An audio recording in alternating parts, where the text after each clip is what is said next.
Okay, one thing we want to do is show you how to easily access your team here at Practice CFO, and also the online reports like financial statements and tax returns that we're going to be providing for you, as well as things like your investment data as we set up 401ks and retirement plans. As you onboard with us, our team will send you a link to a website that will look like this or very similar to this, and it'll show your CFO advisor here on the left. And then it'll show the remaining of the support team for you and your CFO advisor. And we want to condition you to know that you can access everybody, but specifically who your team members are, so you can go to that team member who is going to answer your question more directly. For example, if you have a question or you have a comment about a business transaction that you made on a personal card for whatever reason, maybe you didn't have your business card, so you put it on your personal credit card, and you want to make sure that that gets included in the accounting records for reporting and tax purposes. You would reach out to your lead accountant, the person who's doing your monthly financial statements, who's importing transactions, categorizing, reconciling, posting to your online portal. And in this case, it's Cameron Smith, but we have a lot of accountants, and so you're going to want to go to the accountant that's specifically assigned to you. Now, it's very rare that we change accounts, but we do occasionally, and we'll update your support team. But go to them, and you can email them and tell them, I bought this transaction, personal card, this amount, this date, this purpose, and they will get that updated within your accounting records.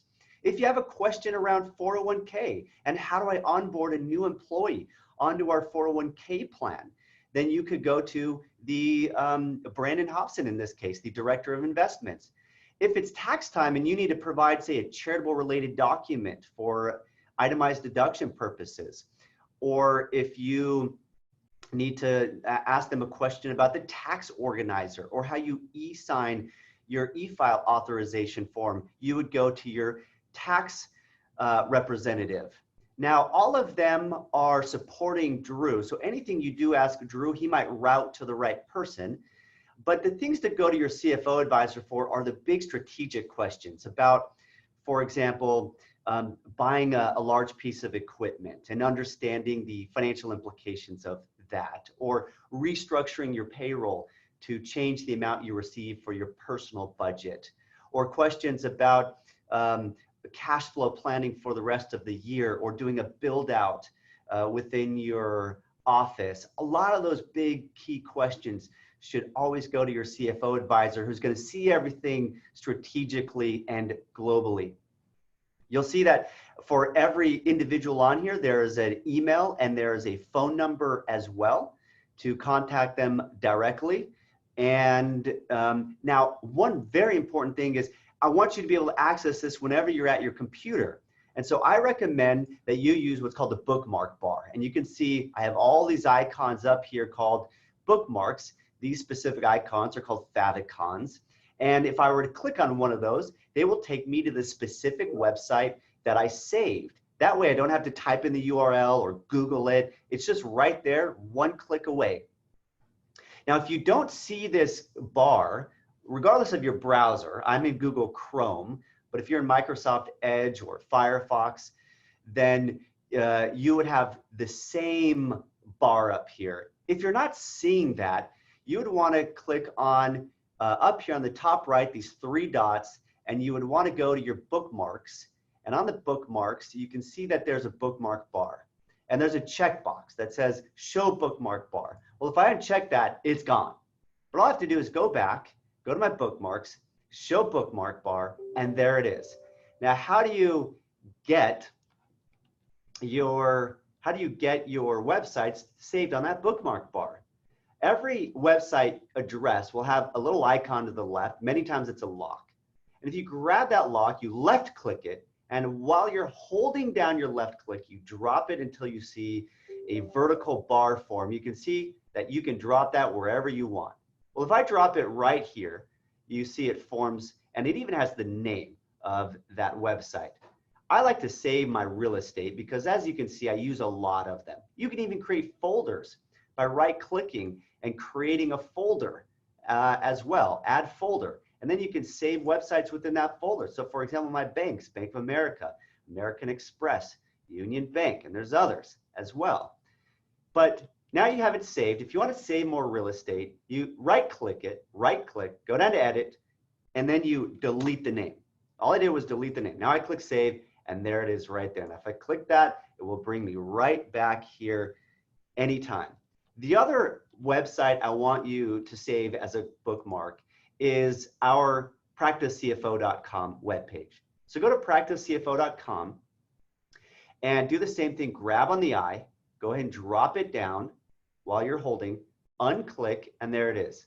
Right click, edit, delete, save. Now you can see I already have it saved there. So I'm going to right click and then delete that. But when you're here, you have these three logins. Your CPA services login, where we're going to show your monthly financial statements and your tax returns will be there.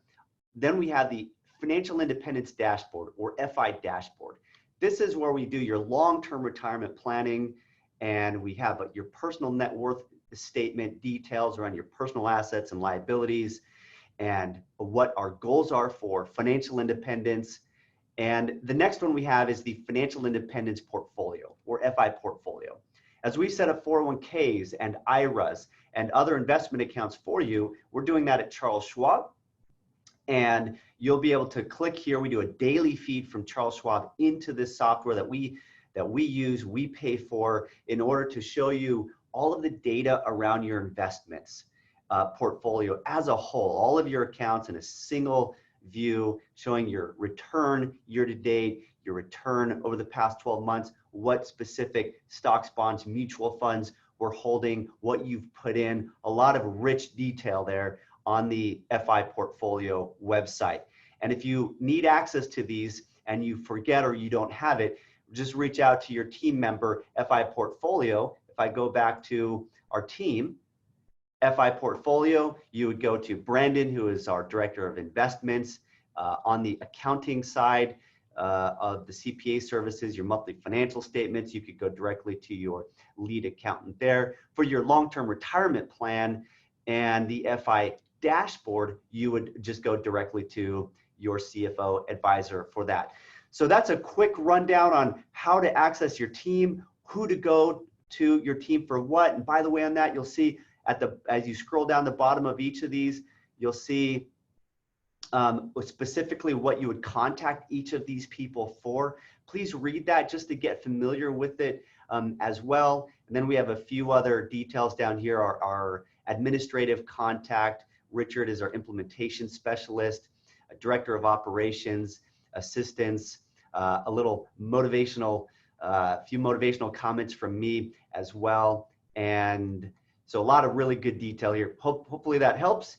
At any time, you can always go to your CFO advisor, but ideally we'd love for you to know who your full team is and be able to access them specifically for the questions and comments that you have.